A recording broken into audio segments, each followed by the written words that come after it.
The Amber Spradlin murder case might not go to trial for another year, and a veterans court program in Floyd County is expanding across eastern Kentucky. I'm Jerry Scott, and this is the Mountaintop Daily.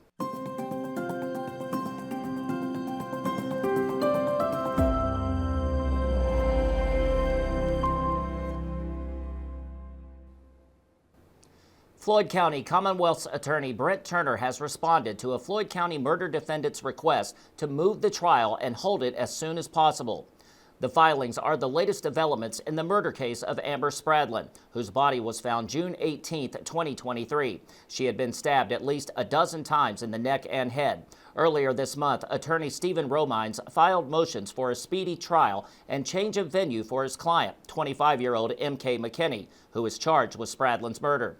McKinney, his father Michael McKinney, and family friend Josh Mullins are also charged with 8 counts of evidence tampering for allegedly trying to cover up the crime. Romines says his client has a right to a speedy trial, and pretrial publicity would make it impossible for his client to get a fair trial in Floyd County. Turner agrees with the need to move the trial and said the special judge, Eddie Coleman's stated preference to move it to Pike County would be satisfactory to the prosecution.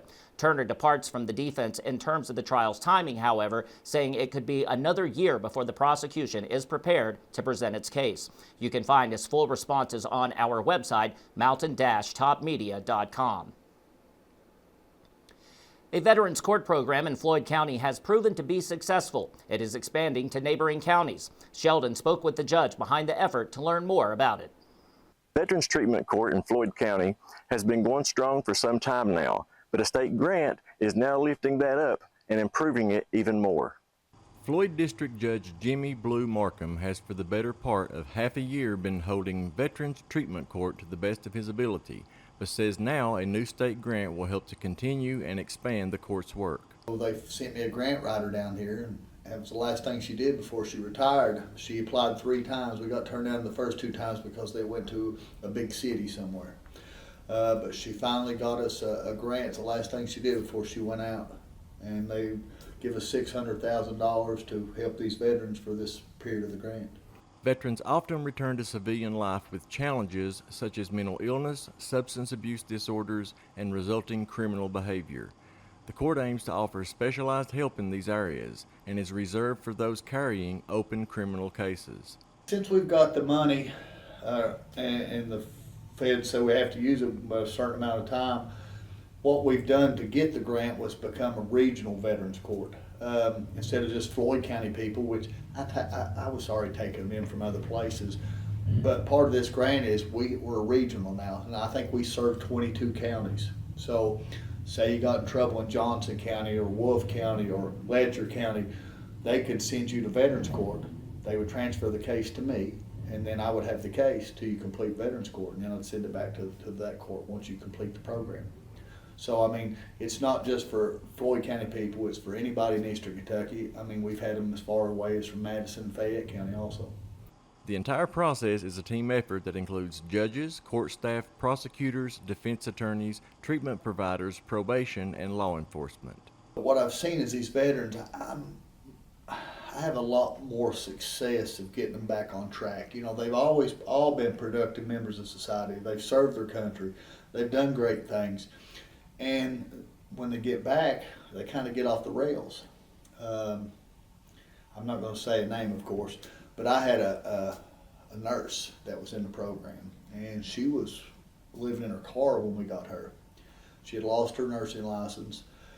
By the time she got done with the program, she had a place to live, she got her license back, had 2 jobs, and was back doing great again. And that's why I like to help these veterans that fall by the wayside to get them back to where they were, because we owe it to them.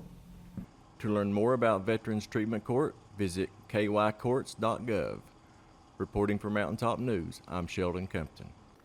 Coming up after the break, first responders were honored today for their efforts to save lives during last month's flood. We'll take you there when the Mountaintop Daily continues. But first, sports and weather.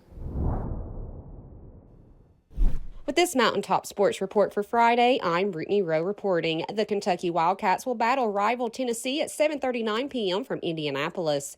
This is the first time ever that the Vols and Cats will match up in the NCAA tournament. Cat fans can listen to the game on 93.1 WDHR. Congratulations to Lawrence County Bulldogs and the Breathitt County Bobcats on a great basketball season as their run ended at Rupp Arena on Thursday in the boys' Sweet 16. Reporting for Mountaintop Sports, I'm Brittany Rowe.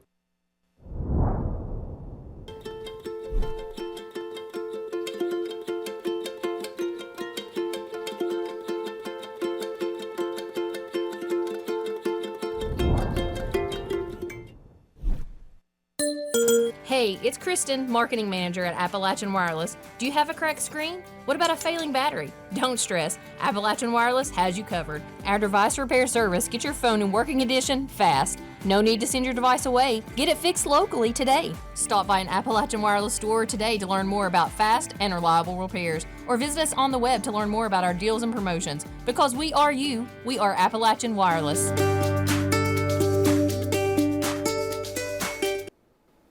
A Heroes Luncheon was held in Pikeville today as part of the city's way to say thank you to firefighters, police officers, EMTs, and others who answered the call for help during last month's flood. Nick brings us a look. On Friday, March 28th, the city of Pikeville hosted a Heroes Luncheon for its first responders at the Overlook Events Center. This is their way of congratulating the firefighters, police, EMS, and dispatch personnel who made a great effort to save those who were in danger during the February 2025 flood. Mountaintop News spoke with local leaders to hear more about their expression of gratitude. Many of the people who were in the room today who effectuated the rescues of so many people, I think over 600 according to Judge Jones, throughout the entire county.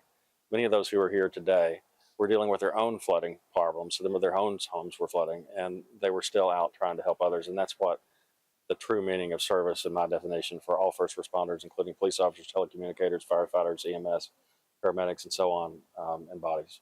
The coordination, the county is so huge that the coordination of getting all these people together to go to certain places that are needed and then just keep moving them around, the telecommunications process on that is huge. So I'm sure there's ways to make that better, and we need to make that better because, like you said, this isn't the last one we're going to have in a while.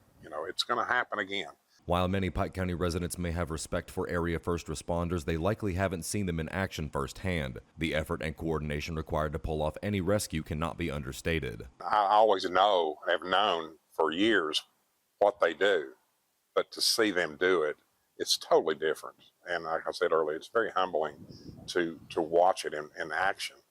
And a lot of these people will probably never get to see some of the stuff that we saw in February, the February flooding. Typically, when a flooding event happens in Coal Run, Mayor Carter calls and says, hey, you guys need any help? What can we do to help you? I was not expecting that while he was dealing with his own flooding down here in the city of Pikeville, because I know Lakeview and some other areas had flooded as well. But I got that same call that night. Is there anything we can do to help you guys? And we were mutually helping them as well. And we were all working together. It worked out great. But I'm thankful for the leadership of Mayor Carter and Judge Jones and all those in EMS positions and police officer, law enforcement, just everybody that worked together to save lives. Reporting for Mountaintop News, I'm Nick Collum. That will do it for this edition of the Mountaintop Daily. Be sure to check us out at 6 p.m. every weekday on Mountaintop TV, the Mountaintop TV app, and the Mountaintop News Facebook page. With your Mountaintop Daily, I'm Jerry Scott for Mountaintop News.